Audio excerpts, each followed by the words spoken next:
E se eu dissesse que a indústria farmacêutica moderna, sabe, com toda a ciência e regulação, na verdade nasceu do óleo de cobra, de curas milagrosas e da publicidade mais enganosa que se pode imaginar? Pois é essa história surpreendente que a gente vai desvendar agora. Olha só para essa imagem. À direita, um anúncio real da Bayer, lá do finalzinho do século XIX, recomendando heroína para tosse. É isso mesmo, heroína.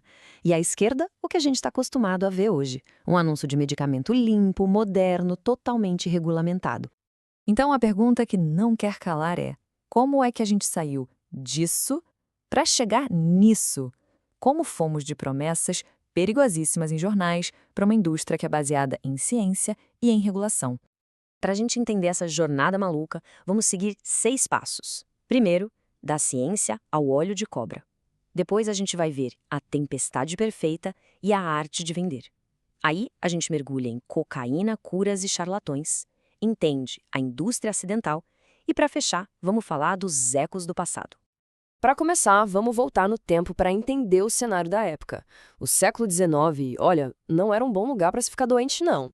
Pensa só. A medicina oficial daquele tempo era uma coisa bem agressiva e, para ser sincero, apavorante.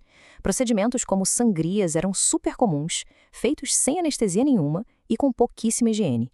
As pessoas morriam de medo dos médicos e, claro, isso abriu um espaço gigantesco para qualquer um que oferecesse uma alternativa mais fácil e menos dolorosa.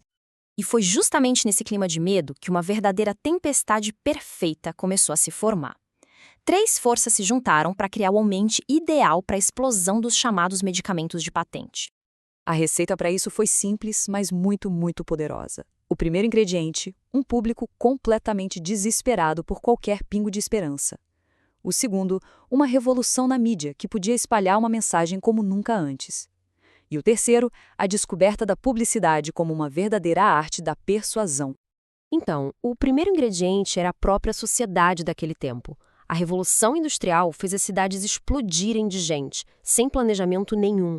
Eram lugares lotados, sem saneamento básico, o cenário perfeito para doenças como cólera e tuberculose se espalharem sem controle. O resultado? Uma população doente, com muito medo e disposta a acreditar em qualquer promessa de cura. O segundo ingrediente foi uma revolução tecnológica. A invenção da prensa a vapor deixou jornais incrivelmente baratos. De repente, pela primeira vez na história, uma única promessa de cura podia ser impressa e chegar a milhões de pessoas, praticamente da noite para o dia. Foi uma mudança radical. E, para fechar essa combinação, o terceiro ingrediente, a própria publicidade, que se transformou completamente. Ela deixou de ser um simples aviso de vende-se alguma coisa para virar uma arma de sedução. Inspirada pelo movimento do romantismo, ela aprendeu a vender não só um produto, mas um sentimento. Uma promessa de beleza, de aventura e, claro, de saúde. Tá, mas como é que essa arte de vender funcionava na prática? A evolução foi muito rápida e principalmente muito visual. E olha só que exemplo perfeito dessa evolução. À esquerda, um anúncio antigo das pílulas Holloway. Só texto, denso, formal. À direita, um mesmo produto, só que anos depois. A diferença é gritante, né? A imagem vende uma aventura, um sonho.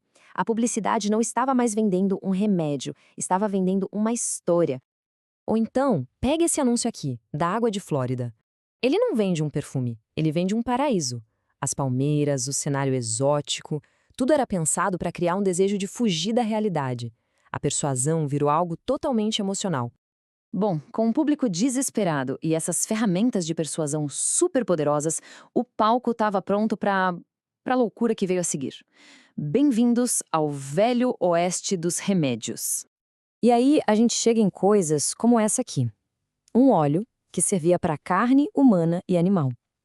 O anúncio se aproveitava da teoria de Darwin, que era a grande novidade da época, e botava um macaco dizendo: se eu sou o avô de Darwin, o que é bom para o homem e para a besta é duplamente bom para mim.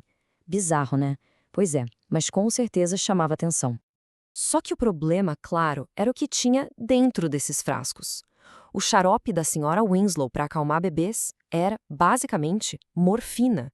Gotas para dor de dente, cocaína pura. E as famosas pílulas de Holloway, que prometiam curar absolutamente tudo, eram só um placebo, mas que renderam uma fortuna para o seu criador, só na base da publicidade. E sim, acredite se quiser, até marcas super famosas hoje em dia nasceram nessa época. A Coca-Cola, por exemplo, foi criada por um farmacêutico e na sua fórmula original tinha extratos da folha de coca e da noz de cola, que são estimulantes. Foi só lá no comecinho do século XX que a cocaína foi retirada da fórmula. E aqui que a história dá uma virada. E que virada irônica! Todo esse caos, essa falta de regra e essas promessas absurdas acabaram quase que por acidente, criando as bases para a indústria farmacêutica que a gente conhece hoje. Pensa só comigo, produção em larga escala, desenvolvimento de uma marca forte e fácil de reconhecer e o uso de marketing de massa para criar uma demanda enorme.